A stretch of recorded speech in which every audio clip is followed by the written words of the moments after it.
We're back and changing course in our conversation on American exceptionalism. You see, there is one religion that makes a strong theological claim that America is exceptional.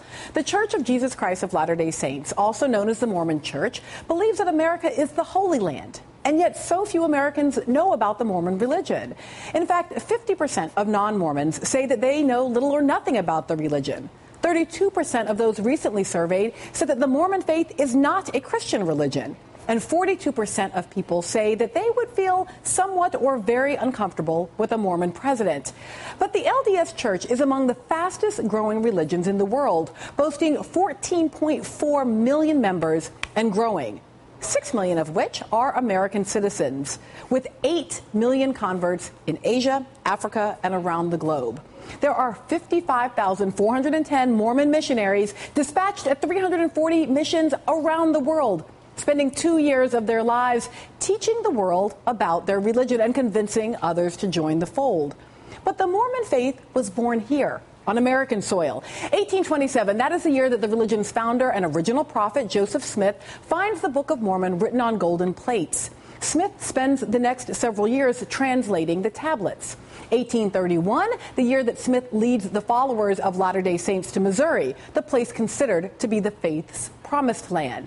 And in 1838, Missouri's governor orders the Mormons expelled from the state or exterminated, if necessary, making wandering pioneers out of the Mormon faithful. In 1844, Joseph Smith announces his candidacy for the presidency of the United States. That campaign ended with his assassination that same year, leading to Brigham Young taking over as the presiding authority of the church. Mr. Young, in turn, was the one to bring the Mormon people into Utah. And in 1847, Brigham Young announced, "This is the place," establishing Salt Lake City as the Mormon pioneers' new home and religious base. And still to this day, the faith is led by 12 white men who make up the quorum of apostles who serve as counsel to the church, led by one prophet and president of the LDS Church, who today is Thomas Monson. And then there is one more, one member of the church who hopes to be president of the United States and will be the first Mormon nominee of a major political party, Mitt Romney, who would rather we didn't focus on his religion during this campaign, but whose candidacy shines a bright spotlight on this relatively young and largely unknown faith. So when we come back, I've got a table full of Mormons, and we're going to separate fact from fiction. It's going to be fun. Come back.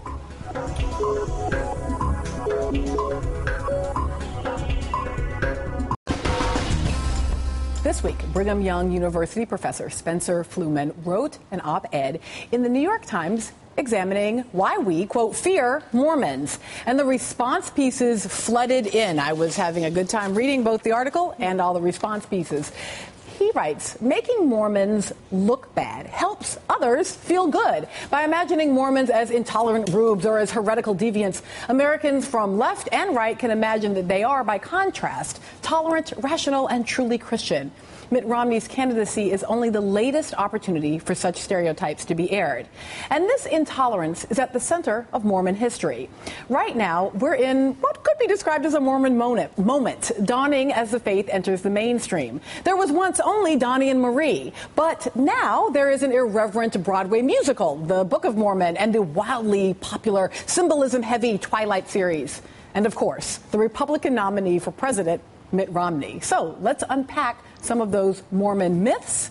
Here with me to do just that is the man who started the conversation this week, Spencer Fluman, professor at Brigham Young University and the author of the forthcoming book, A Peculiar People, Anti-Mormonism, and the Making of Religion in the 19th Century America, and Joanna Brooks, senior correspondent for Religious Dispatches and author of the forthcoming book, The Book of Mormon Girl, and Dorian Warren, assistant professor of political science at Columbia University. Thanks, everybody, for being here. I'm actually really thrilled to have this conversation. So, Spencer, I want to start with you because I found your piece in the New York Times to be incredibly useful for creating a frame of saying, okay, the issue here is people like to pick apart all these so-called weird beliefs or troubling practices because it helps us feel better about ourselves. Yeah, I think the premise that I started from with both the op-ed and the book was we wouldn't seek to understand anti-Semitism by looking at Jewish strangeness or misbehavior. that's interesting. So to understand the anti-side, we don't look at the thing that is being discriminated against. And certainly it's part of it. I mean, no one wants to paint Mormons as innocent victims just being picked on. Sure. But by the same token, anti-Mormonism tells us a lot about American culture. Mm-hmm. And the tensions in American culture. For me, it's about the tensions between religion and the public sphere. How should religion function in the public sphere? And I think Mormonism's been a kind of surrogate for that conversation for a very long time. Well, and in part because it is the uniquely American religion, right? So this is, we've been talking about American exceptionalism, and there is this kind of American exceptionalism embedded in the very theology of Latter-day Saints belief, right? So we have in the Mormon Church's Articles of Faith that we believe in the literal gathering of Israel and the restoration of the 10 tribes, that Zion, the New Jerusalem, will be built upon the American continent, right? This idea that there is here in this country a particularly exceptional space, which I suppose is part of what so surprises me about the idea that Americans know so little. I mean, this is basically the jazz of religion, right? Is the American version. Yeah, absolutely. I mean, the Mormon moment is a moment really in which America is finding out how very little it knows about the 6 million Mormons who actually live here in every state, every walk of life. I mean, it's a moment for us to really tell our story. The question that Spencer's raised is, what kind of conversations are we having about Mormonism? Are they contributing substantially to public discourse about religion in general? Are we asking the kind of questions that really matter? Or are we getting hung up on unfamiliar aspects of the religion? Yeah, so tell me a little bit, Dorian, as we're thinking about this question of the big misconceptions, what is it that you think is happening? And maybe you also want to reveal why you get to be at the table of Mormons. But, I'm interested in this, like why we get interested in the little so-called weird beliefs or odd practices. I think, well, first, I was baptized as a Mormon when I was a kid and grew up in the church for a number of years in Chicago, actually, on the South Side. Yes, there are black Mormons. I'm happy to say. In the South Side of Chicago. On the South Side of Chicago. But I think it's part of the unknown as well. So all we know are, Mormons have these strange practices around, say, wives or whatever. And popular culture contributes to this a lot. There are TV shows that glorify certain aspects of certain myths of the religion. So I think it's the unknown, and people really don't want to know more about the church. It's also one of the wealthiest churches in the country and in the world, and there's a reason for that. But Americans don't want to know. We kind of put down blinders and say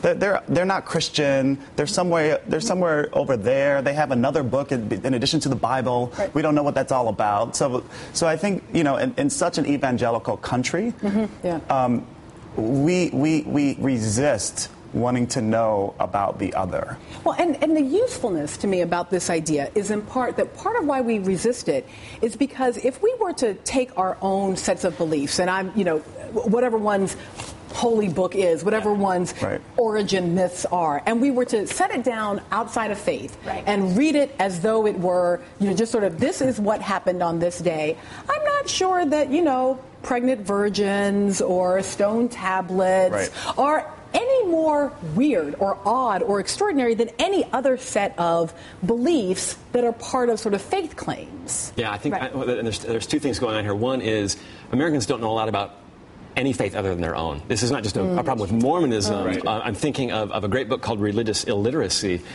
Americans practice faith more than Western Europe countries practice faith, but know less about everyone else's faith than Europeans do. And so I think religious illiteracy is an American problem that relates not only to Mormonism but to other faiths as well. Which is interesting given how religious we are as a people compared to, say, Europe. It's surprising. Well, it's also the fact that Mormons aren't really telling our own stories in the mainstream. I mean, our stories are being told still by non-Mormons. John Krakauer's book, Under the Banner of Heaven, makes most of America believe that we're murderous, polygamous, serial killers. Yes. The Book of Mormon, the South Park creators musical. I mean, it's generally a friendly depiction. It's pretty sweet on Mormons, but still, we're not really telling our stories. And our story is a lot about sacrificing to build a community, being willing to be different for a good reason, holding yourself to these high ideals.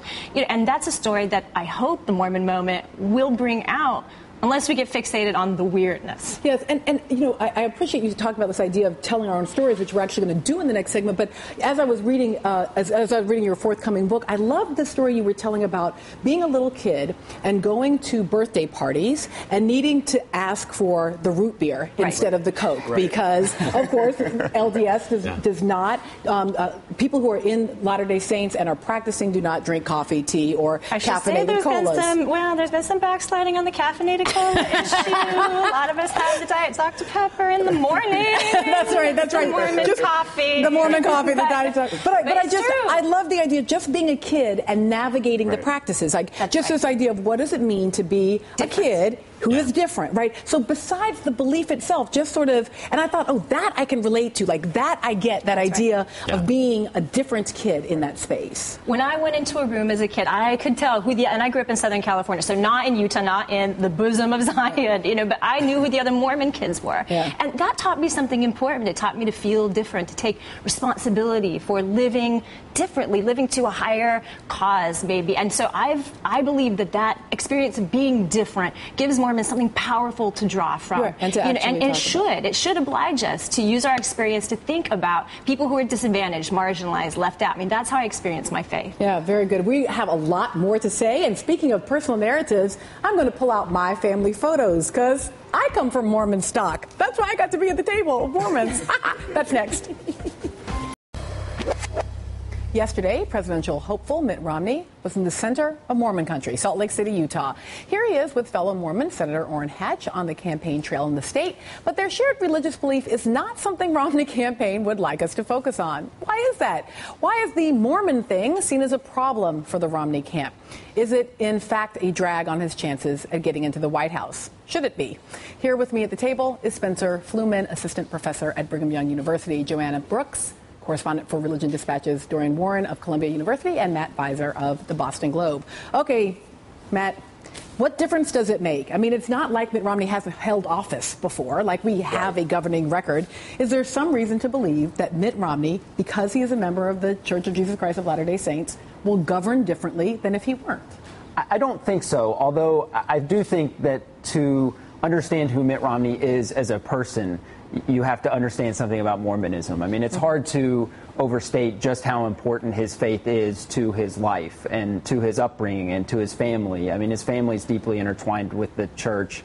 He played a prominent role in the church in Massachusetts, in the Mormon church. And it's an important part of who his core is and who his family is, and his, he and his wife share that faith. So I think to understand Mitt Romney, it's important. There's going to be a moment at the RNC convention where they do that, meet the candidate video. We remember, Bill Clinton's was Up From Hope, and Barack Obama's was like the United Colors of Benetton commercial, right? And there's going to be a moment when, if you're going to tell the Mitt Romney story, you're going to have to talk about Latter-day Saints crossing the plains. There will be push carts going across the plains. But the real questions we need to be asking Mitt Romney, the questions we'd ask of any presidential candidate of any faith. What are your moral bearings? How does your faith shape those? How does it impact your economic and political decision making? I mean, that's really where the rubber hits the road with faith. That's what we need to hear from him. And he's only talked about that a couple of times in the campaign, and in that context, to talk about how I understand the problems, that poor people may have as a role as a counselor in my church, or his mission. But does your faith also make you feel committed to health care for everyone, or decent education for everyone, or work with dignity for everyone? How do you feel about war, torture? These are moral bearings questions. Yeah, and I keep wondering, is it fair to sort of, come up to Mitt Romney and say, actually, the Church of Latter-day Saints has a very strong position on social welfare. We're doing this a lot right now with Catholicism, right? So you have the bishops on the one hand saying, this is all about reproductive rights, and then you have the nuns saying, nope, this is all about the budget and whether or not the budget is a moral, ethical document. And so, there's a part of me that wants to say, okay, Mr. Romney, what about the caring for the poor? What about the aspects of the church that are very much about communal and collectivism and not just about individualism? We know he stands with the church on same-sex marriage, but, for example, on immigration, he's actually more conservative than the LDS Church's own position in support of immigration reform. That's true. Well, of course, it makes sense because the LDS Church is a missionary church that often brings immigrants like those from our family. And even Mitt Romney's family. I mean, had spent time in Mexico, and his great-grandfather was was, in the Mexico community there, and still has sort of relatives who live in that colony. And I do think it's a fair question to ask, because it's not as if the Mormon Church has itself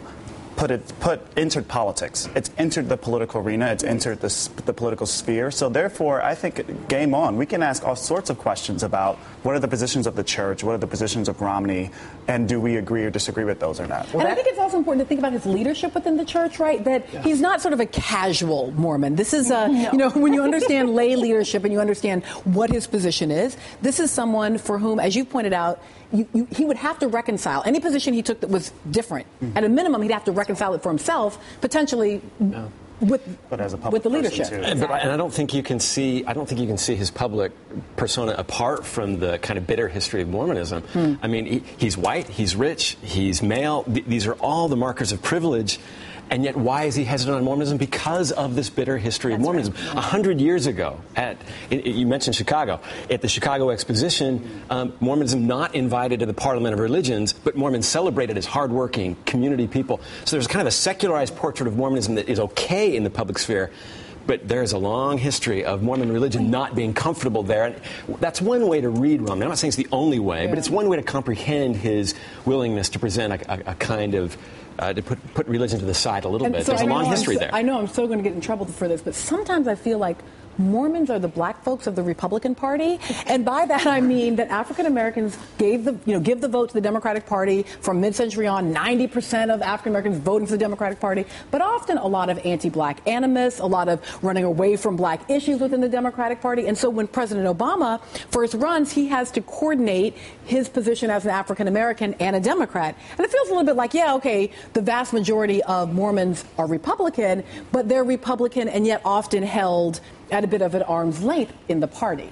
I think that's an interesting point, and I do think that, you do expect, I think it's 85, 90% of Mormons, I think, say that they support Mitt Romney. I mean, it's a really high figure, so it's not like he's... 87, I think the number was yesterday. So it's not like he's having to do anything to get the Mormon vote. He's got it, but yet he doesn't talk about it a whole lot. And Mormons have had to stomach, Republican Mormons have had to stomach a lot of anti-Mormonism from evangelicals. That's just been a fact of life in the GOP. I think we've seen a decided change in 2012. It's easier than it was in 2008, but it's been a factor. It's been a feature of the landscape.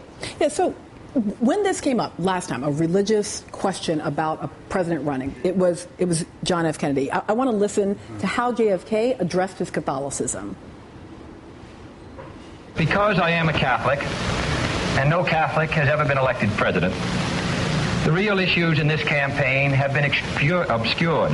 So it is apparently necessary for me to state once again, not what kind of church I believe in, for that should be important only to me, but what kind of America I believe in. I believe in an America where the separation of church and state is absolute. So is this, I know that Romney did his 2007 version and he talked at Liberty College, but is he going to need to make the JFK statement about LDS? Is he equipped to, is one question. He is, like many Mormons, nervous about talking about the faith in public, used to ridicule, but he also manifests a sort of bureaucratic personality that we're familiar with in Mormonism, where you very carefully manage statements about the faith, don't show vulnerability, don't show humanness, don't show our contradictions, don't show our baggage. I don't know that he's set up to make the statement. I think the statement that is important for him to make is like JFK, what impact has his faith made on his moral bearings, on his economic and political decision making? Yeah. And it's interesting. Mitt Romney's father participated in a biography in the 60s, and it was called George Romney, a Mormon Politician. Right. So it was very much of an identity for his father and a public part of his identity. And we haven't seen quite that from Mitt Romney so far. I don't know. The campaign I don't think feels like they want to give a Mormon speech again. They feel like they dealt with that 4 years ago, and they've avoided it altogether. And like you said earlier, the convention will be really interesting to see how much they bring up his faith and his background in that. And look, not even just his faith, his parents might even be a problem for him. We have been having ourselves a good time with George Romney and even with Mitt's mom, who ran for office, who ran for Senate, who really are decidedly to the left of their son, right? At a time when it was harder to be to the left in many ways. George Romney was on record in support of civil rights the way that Mitt Romney is certainly not, even in support of pay equity for women. Right. And so his parents were more outspoken on progressive causes, more upfront in their commitment to equality for all people under the law. Yeah, no, and I feel like for me, there are so many good reasons not to vote for Mitt Romney. And that, of course, is simply because I am a liberal progressive, right? So I always think, oh my gosh, I can make you a whole case for not voting for Mitt Romney. But I just do not want the reason that any person makes the choice not to or to vote for Mitt Romney to be about an anti-Mormon animus, right? So similarly, if you're on the right, there must be a lot of just bazillion great reasons not to vote for Barack Obama. But no, none of us want that lever to be pulled because of an anti-black animus. Well, part of that, I mean, I think it's interesting to watch Mitt Romney and how he addressed a couple of weeks ago when there was talk about Reverend Wright entering the public discussion again. Mitt Romney was very quick to say that was out of bounds and we shouldn't do that. He has not done the same with Donald Trump in his discussions about Barack Obama's personal situation. I would like him to, yes. So I think that the religious aspect hits Mitt Romney in a more profound way, both because I think he has sensitivity on religious grounds, but also he doesn't want the discussion. I mean, if Reverend Wright comes up, then it brings up a whole set of other questions about Mitt Romney and his own faith that he's not eager to have as a national discussion. Thank you so much for joining us, Spencer, Joanna, Matt. Thanks all of you for being here. Dorian, you're going to stick around a little bit longer. The showdown is shaping up in Florida over who can vote and who shouldn't be able to vote in an election where Florida might decide what happens in November. What you need to know right after the break.